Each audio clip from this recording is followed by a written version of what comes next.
remove. Okay. And now I'm recording. Yeah. So this was another presentation of the budget thing with some other terminology, some similarities, some things different compared to what I did last time. And that will become a video with a link later. But this is a question of the hen and the egg. Now I'm making the video, so I cannot state the link here because I don't know it yet. Okay. Again, how can we? What happened there?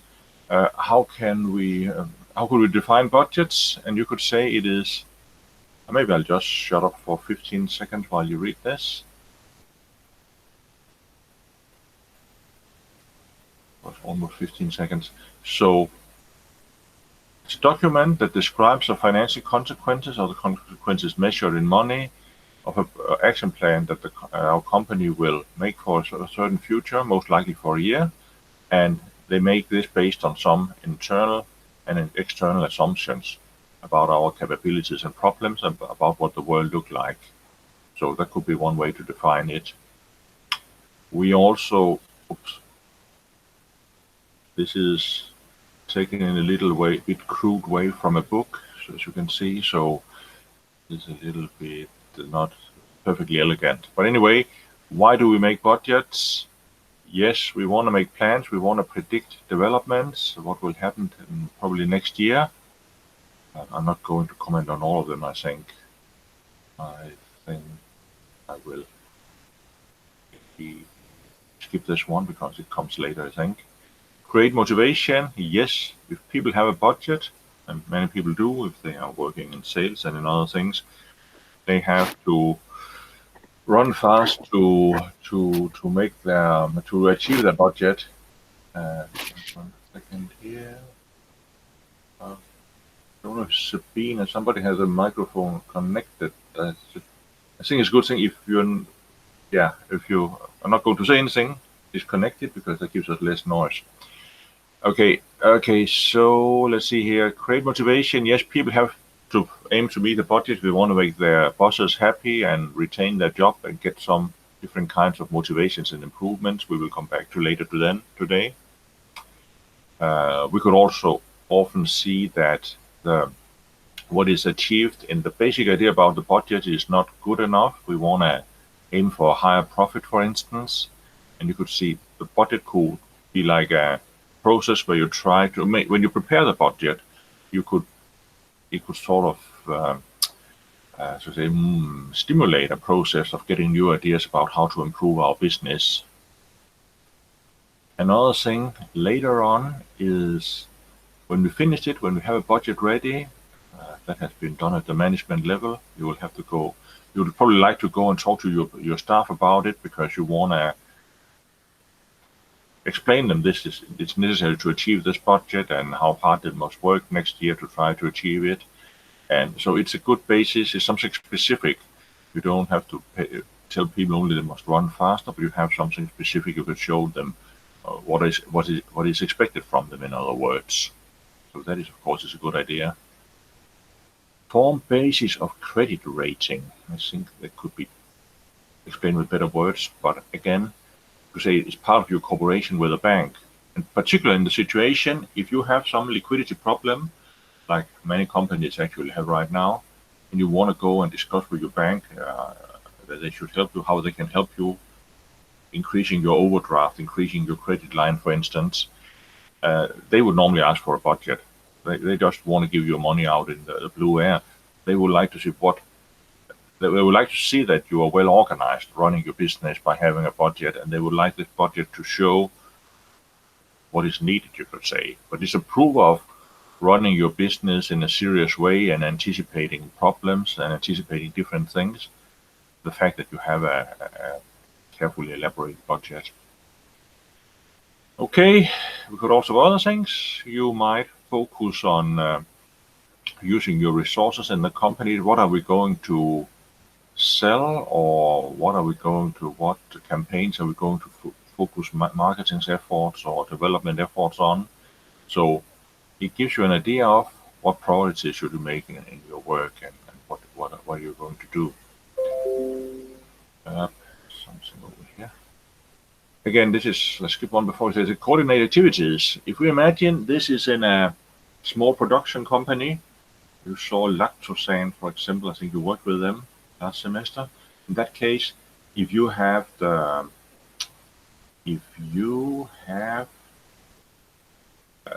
purchasing department, you have production department, you have a sales department, as the three main crucial ones, then you could say you have to buy the right raw materials to be able to produce. You have to have enough production capacity to produce at the right time of the year and in the right circumstances, and you should have an idea about it. What you produce is probably more or less what you're going to sell as well. So it helps you have a basis of what you expect for next year, maybe month by month, and then what must we purchase, what must we produce, what do we expect to sell. You can more easily coordinate that if you have. You would often use a budget as a backbone. Not everything in the budget is money numbers. It could also be tons of production and a lot of other things. So you might need that to coordinate. Facilitate delegation, meaning that, again, if I go back to the three head of department I had here for purchase, for production, for sales, you could say you can more easily delegate from the top management some responsibilities to the manager at that level if you have this, because they know a little bit what is expected from them. What prices are they expected to achieve when they're buying things, or how much production should be able to make per hour, or more sophisticated things than that.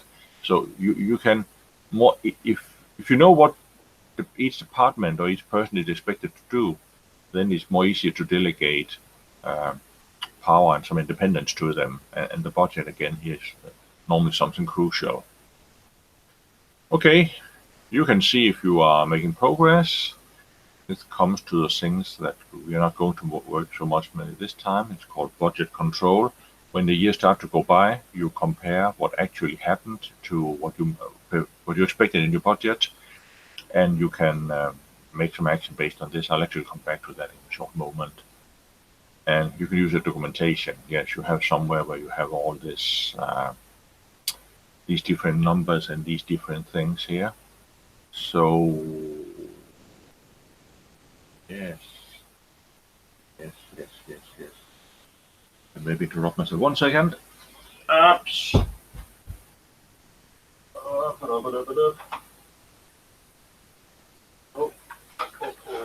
I will be back. So not only private companies, also municipalities make budgets. This is a budget of the municipality of Ærø. It's like half an old-fashioned telephone book here. It has 300 pages exactly, and there's a lot of details here about what should money be spent on, and what are all the assumptions that they work with. So it doesn't have to be a private company, and it doesn't have to be on paper. It could be electronic. So budget contains a lot of details. Wow, 300 pages, and that's a small municipality. Okay, so there's a lot of documentation. If there's some information I need, I might often go back to the budget, because that's actually not because I'm making a new budget. That's where I'll find the information. What kind of debt has this municipality or this company, for instance? Okay, go to the next one. Again, how could we describe the process? They start from somewhere. They would often make a budget based on the idea that we are just, if we do like we did last year, we don't make any major changes, what will happen? So this is like making a passive budget, one without big new things. And you will you'll make some planning. No, I will do here. So you say this will often not give a result that's good enough. You might not get the profit you would. It's not ambitious enough. You will not get the profit you would hope, you think you can achieve. Your owners think you can achieve. Your investors think you can achieve. So then you might go and say, okay, we need to do something different. We need to have some ambitions and some new plans for next year. So new initiatives, New products into new export markets, new machinery, new technologies, different kind of marketing, more digital marketing, whatever it could be. So you might incorporate into this idea that you're going to make something new here, and based on that you make a new budget, and maybe you make the first version, you make it several times till you think the result is now the result that the best result we can expect to achieve, or something like that. You make some more carefully planning to coin it all out in details. You make a budget here, and you might, again, I will put it here, but also you might, again here, you might have to make it more than one time. You coordinate it, you see what profit will we end up with here, and then you find out the profit is too small, and what we expect to sell do not match what we can produce, cannot put so much in stock. So you might have to repeat this process several times. And then at the end of the day, you will get a final budget to work with. So that's explaining some of the steps, or giving an illustration of some of the steps. There's another example here where they illustrate some of the same things, just describe it in a little bit different way. Again, what I call assumptions. You make you have some idea about vision, mission, strategy. You work with that with my colleagues. And based on a more detailed level, you will analyze current situation. This is what I would call internal and external assumptions. What can we do, and what challenges do we have, and what do the environment look like? Are we in a booming economy or in a downturn? Are we corona paralyzed, or are we not corona paralyzed? And yeah, a lot of things. What will happen to raw material prices? What will happen to currency rates that are important to us? So you'll make a first budget draft, make on this. You'll organize that. You will actually make the budget. You'll come back to the financial department, most likely, and to the top management, and they will say, no, this is not good enough. We should be able to make more profit than that. Or we should do something a different way, or we should cut away that part of the production, or we should outsource this, or whatever. Probably you have several ideas. Then you'll make a new draft. You will evaluate that, and if it's okay, you will approve it. And of course, you could imagine you will have a number 3 and number 4 and number 5 as well. But you will eventually approve it. You will probably want to tell your employees what is expected from them, so you will have some kind of information meeting. And you will may have a probably written product like I just showed you. You will have a written report about it. And then you will start implementing it. Or in other words, the year will start to go by, and you will start working from that budget. Okay. Maybe the order here could have been different, but it is different ways of highlighting the same thing. You could say here, okay, where do the world start from? Mission, vision, strategy, and a target at a higher level. Again here, what I call the assumption starting point. What activities have we got? What capacity, how much can we produce? And what technology do we have based on humans and based on the machines we have? What financial resources do we have? So this is like the internal assumptions, I would call them. And we have external assumption as well. Some of the ones I just mentioned. Customers and markets, what are competitors doing? Is it possible for us to finance, maybe at a low interest rate? And again, how is the economy developing? And at the end of the day, there becomes an action plan. And as I said, the number part of that action plan is that's what we call the budget. So we say this is a little bit of the framework that we work with as well. We start from here, we analyze both of these, and maybe over a process of several steps, we boil together a budget here. Yeah. This is a slide that I omitted for some reasons, but I consider putting it back, so I left the slide here. Okay. We could also say, if we look at the budget for next year, for instance, in a private company, not the one I just showed you, what would we normally think there's in a budget? Well, there is what we have seen in our two small assignments here, 1058, 1059. There is probably an income statement budget, like an expected income statement for next year. What revenue and what different costs in the normal cost structure do we expect, and what profit or eventually what loss do we expect to get out of it at the end. So this is like income statement in the future. We have the liquidity budget. You must also recognize it could be called the cash flow budget. And there are basically two ways to make it. I think in Danish actually the word is a little bit tricky and the different words they use in English, but we'll just start from this one. The one we just did in exercise 1058, 1059, that is that's one they would refer to in the book I've been working from here, not our book, this is another book. Well, the one they call cash flow budget model. That is the cash flow budget model, or the other one is the one they call, the one we will see in the next slide here is the other one. That's not the one we've been working with. I'll come back a little bit to the difference after that, but that's another one called statement of change in financial position model. That's a very curious word. Some books, as far as I remember, they would also use other word. They would call it, the one you have seen is direct cash flow budget, the one we just saw in small exercises, and the other one they could call indirect. But in, be that as it may, the thing of the liquidity or cash flow budget, if you want to put it in plain words, do we expect to have enough money in the bank account at all times to be able to meet our obligations? Can we pay our salaries and our taxes and different obligations?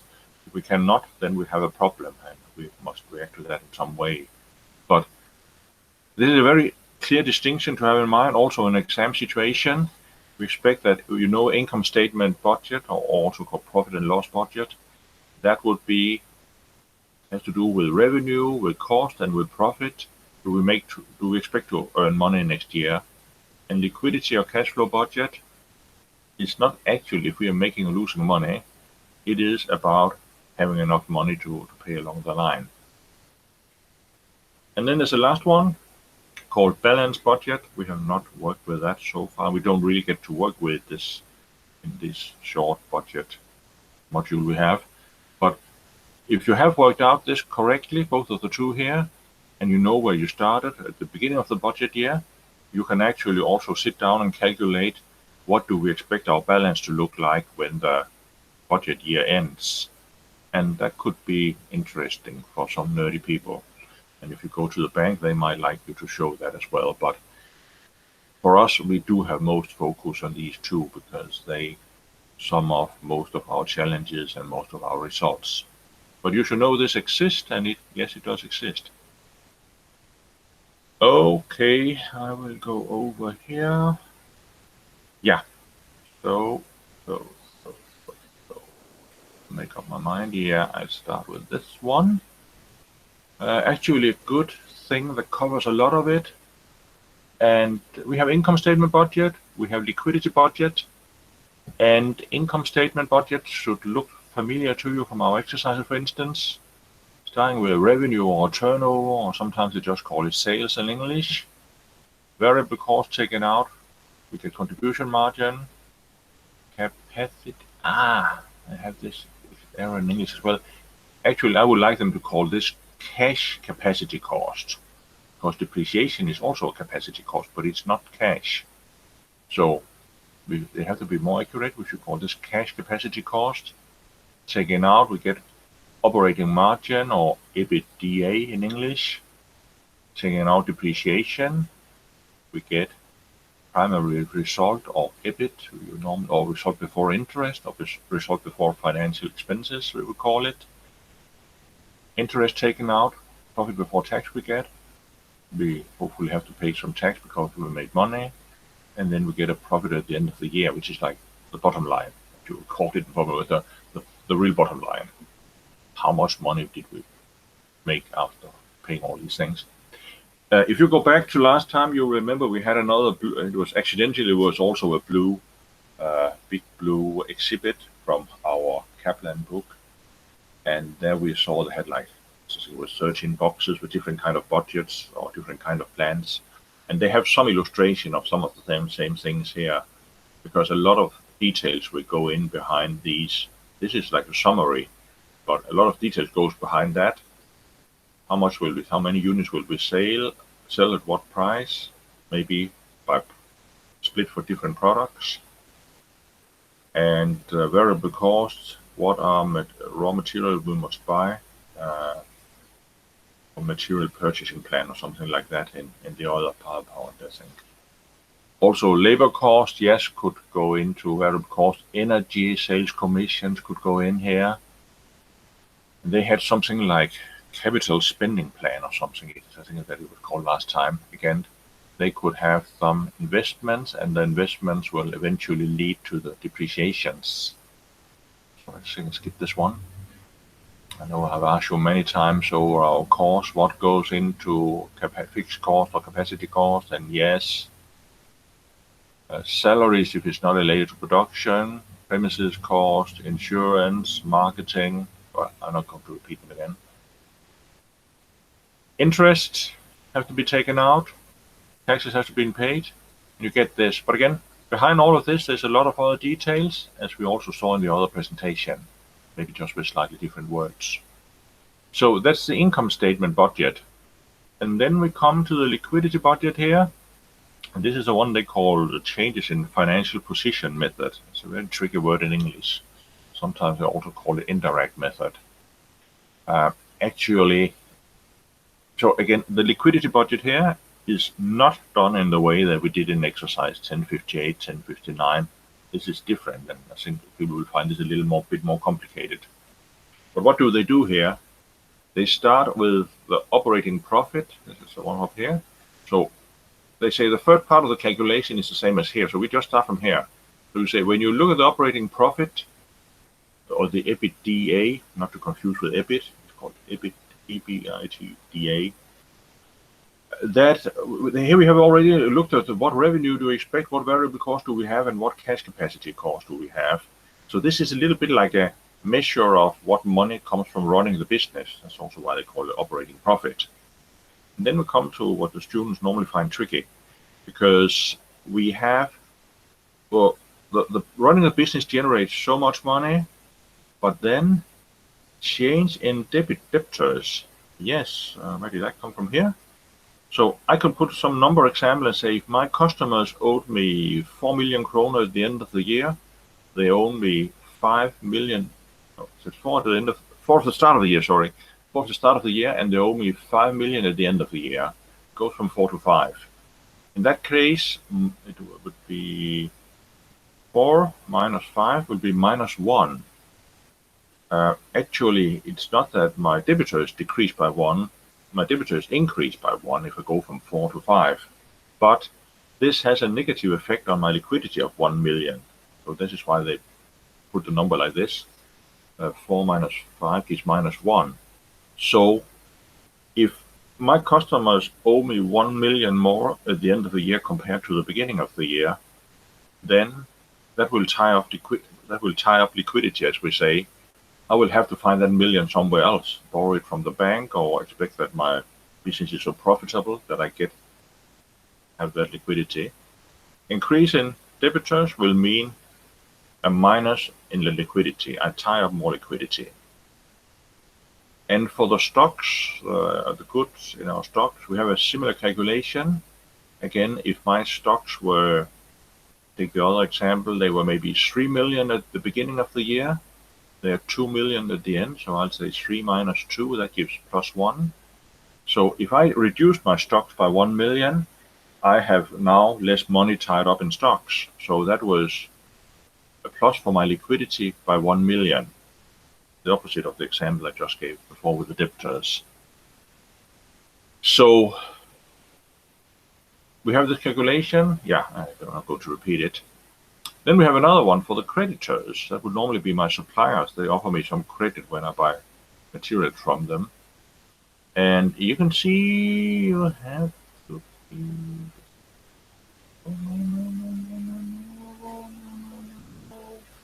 I think there's an error here. This is an English translation of a Danish book, and I actually think they should have put this one the other way around, and they in fact did show the Danish version. Because this is different. In the sense that creditors, okay, that's my suppliers. If I owed 500,000 kroner to my suppliers at the beginning of the year, and I owe them 1 million at the end of the year, then I owe them 1 then over 500,000 kroner more end of year compared to beginning. But that's good for my liquidity. I have, you could say in other words, I have pushed my suppliers into acting as my bank, probably for free. If I can owe them more money, I have more money to work with, I have better liquidity. So I will check it, and I should actually amend it into this PowerPoint, because these two should be switched around so we don't have the same format here as we have up here. It goes the other way, because here we are actually increasing a current asset, and here we are increasing a liability. But again, if my my suppliers, if I owe them more money, it's good for my liquidity. Okay, then somewhere we have to put in the interest as well. We pay interest to the bank, and one way to do it is to put them in up here. Yeah, that is normally money that leaves the company. And then we have like a subtotal here. These 5 numbers here we sum together. So we will say this is how much how much is our liquidity affected by our operations, but considering the changes in these 3 important factors, not only the more normal day-to-day business. How much liquidity is generating from running the business, but that's not the full story of liquidity. There are some more things that are most likely minus numbers here. They say net investment and fixed assets. Yeah, if I want to make the short version of this, I say normally each year we'll buy some new machinery, and that will cost us some money, and we have to pay for that basically. So if we buy new vans or new computers or new buildings, whatever it is, we must pay for that, and that eats away some of our liquidity. That's a minus on liquidity. We spend money on that. Then we could have another story. This is about the financial inflows and outflows related to the bank. If we get a new loan from the bank, it'll be a plus for our liquidity.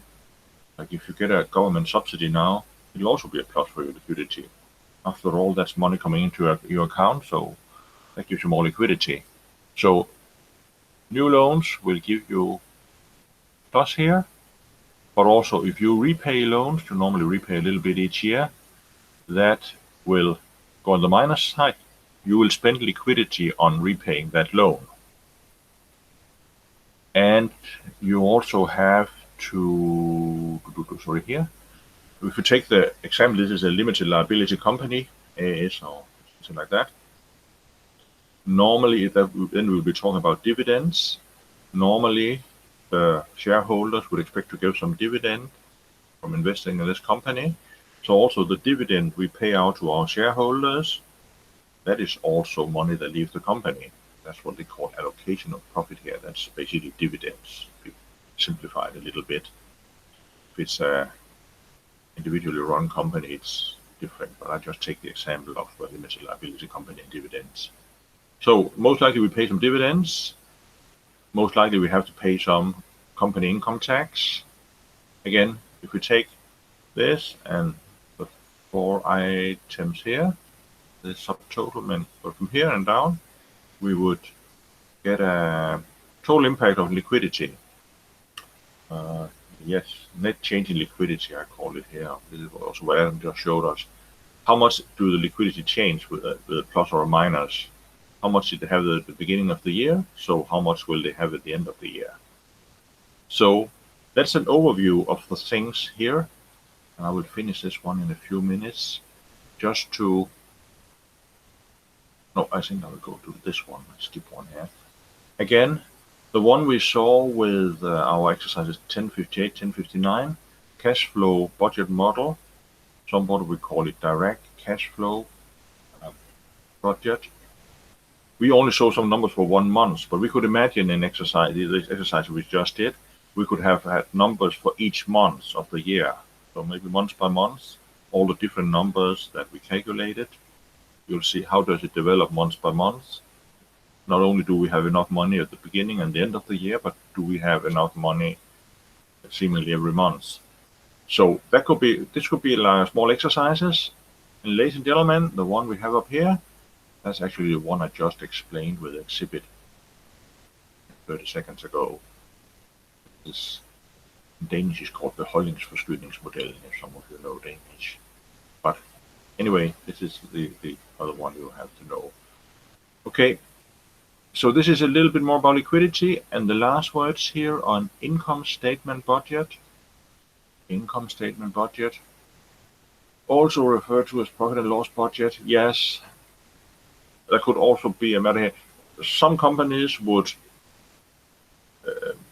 budget in very much detail. Maybe for each product, we expect to sell 20,400 units of product X, and so we'll have so much revenue, and we'll have this variable cost, etc., very detailed.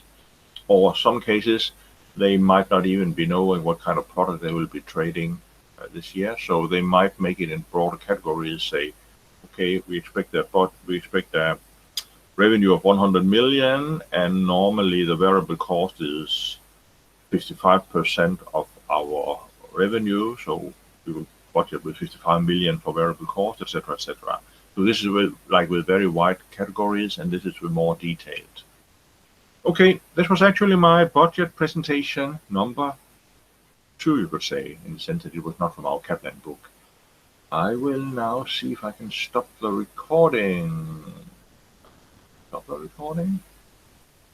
It's telling I'm recording. Stop it down here. Stop recording. Let's be down here. And we will start.